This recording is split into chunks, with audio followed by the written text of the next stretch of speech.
Today is Massachusetts primary day, and we're keeping an eye on a couple of major races. Democrats in the state are preparing for a big clash between the longest-serving member of the Massachusetts congressional delegation, Progressive Senator Ed Markey, and Joe Kennedy, the grandson of Senator Robert F. Kennedy.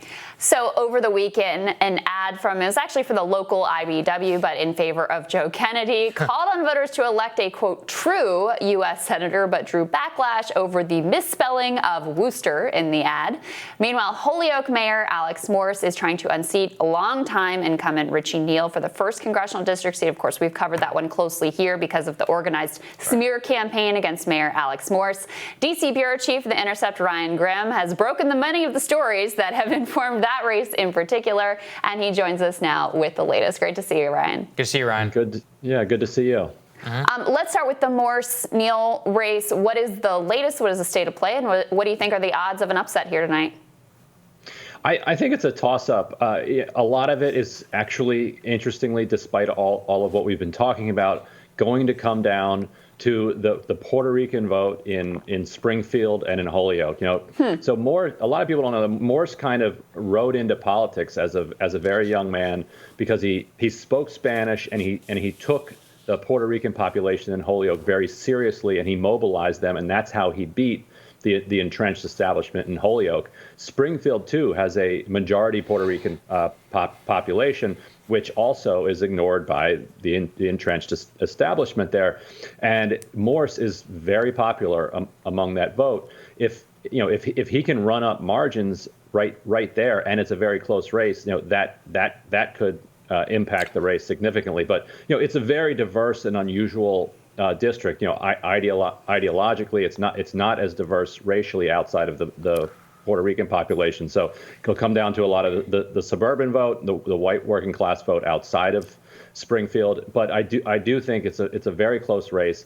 That Neal's super PAC continues to run the homophobic ad that they apologized for several days later. They have left it up on the air, and it appears like they're just going to run it all the way through the polls closing. Yeah, and we actually have that apology here. We could throw that up there on the screen. But as you point to, Ryan, it's not exactly like they're actually denouncing or doing anything about it. Talk to us about this ad in particular, the Neal campaign's orchestration of some of these smears against the mayor. And has this landed at home? I mean, that's the real question. Is this just a conversation for Ryan and Sagar on Rising, or is this something that people in the district actually care about?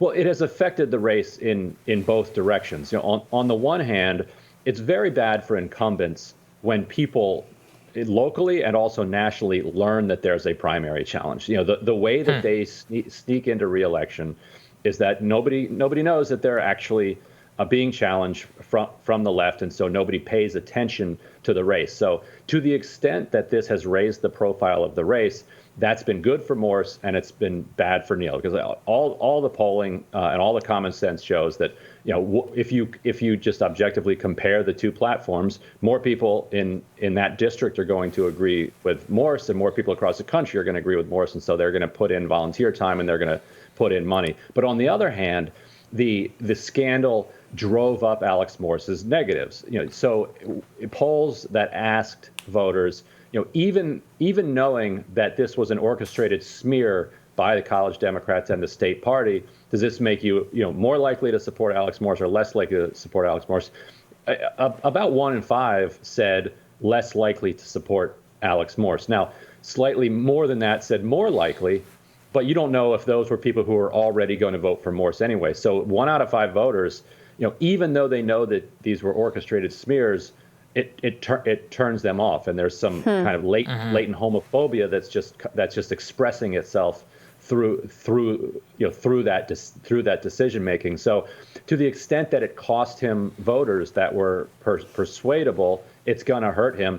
And there are millions of dollars backing Richie Neal, and they're not making their decisions on what ads to run based on just going on their gut. They are testing this stuff very thoroughly. And the fact that even after apologizing for their homophobic ad, they have left it on the air tells us that their data is telling them that it's worth keeping it up, even getting some blowback, and also being willing to be bigots in a Democratic primary. Yeah, well, they're willing to do whatever it takes. I think we've seen that pretty clearly. Let's turn to the other big race. You might call it the Markey race. See what I did there?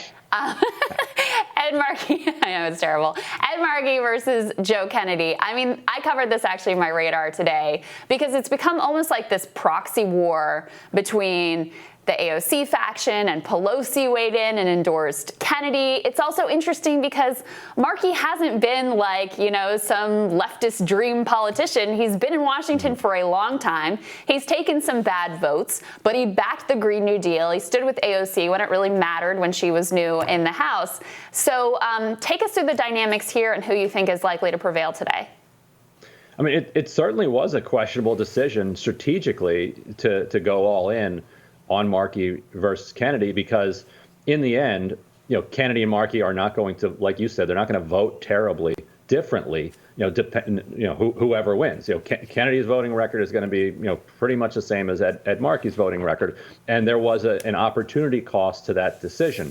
The money and the energy that they're putting into Markey Kennedy is money they can't put into the Coons, Jessica Raine Senate primary, or couldn't put into Hassan Leckie. Or actually couldn't put into Alex Morse. They're definitely throwing down in that district, but not in the way they could if they weren't going statewide on the Markey race. But it's also symbolic in that it says that, look, this millennial left is not just opposed to candidates based on age and doesn't just support people based on age.